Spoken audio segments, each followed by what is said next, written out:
Yan, magluto po tayo ng bistek, pork steak. Pero ang gagamitin natin, liempo. Nakababad na po to overnight, para mas lumasa siya. Okay? Mainit na yung matika, no? Kain na tayong bawang. Ayan.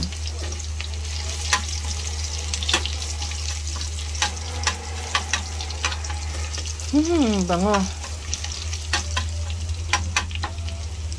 Huwag natin pabayaan masunog yung bawang, ano. Pwede na natin i-add dyan yung ating binabad na liempo.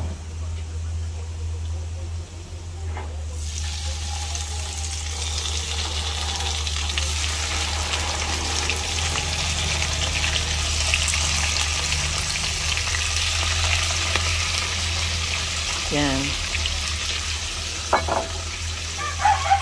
Brown po natin siya on both sides. So, takpan muna po natin.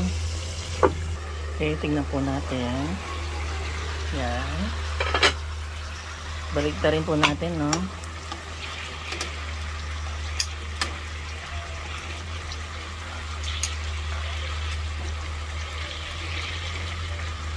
Kumatas na yung ating pork.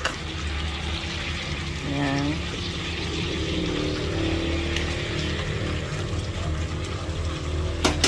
Cover po ulit natin, no? Ng 5 minutes lang. Wow. Lagyan na po natin yung pinagbabaran, ano? Para mas sumarap siya. Mas lumasa. Simmer ulit. Takpan natin ulit. Check na po natin, ano? Wow! Nagmantika na siya. So, ang gagawin po natin, mag-add tayo ng mainit na tubig, ano? Yan. Simmer po natin yan for 30 minutes sa slow heat. Mahinang apoy lang po, no? Para lumambot yung ating pork. Yan. After 30 minutes, yan. Nag-reduce na yung ano natin. Malambot na rin yung karne. Wow, very good. Then, lagyan na natin ating sibuyas.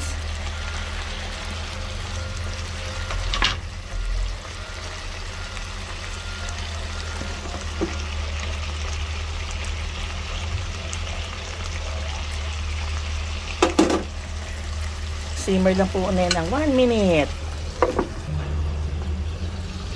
Ayan. Luto na po yan. Sandukin na natin sila. Sandukin natin isa.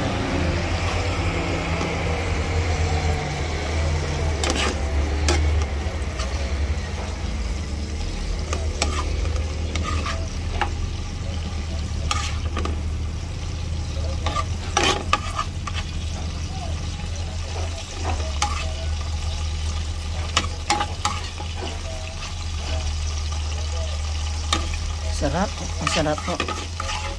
Mantika na siya.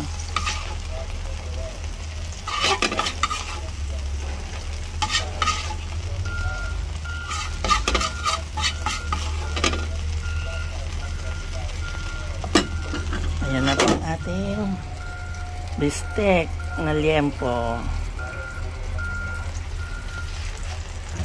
Sayang po yung anong gagawin ko dyan. Kung meron kayong bahaw, ayan. Ilagay nyo lang po yung bahaw nyo. Yan. Ihilamos po natin sa kawali na pinaglutuan ng bistek para masarap.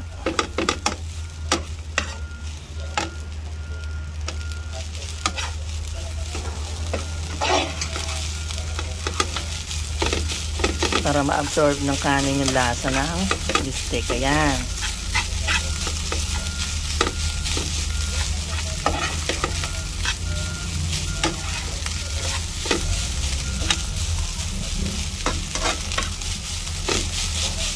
Okay na po yan.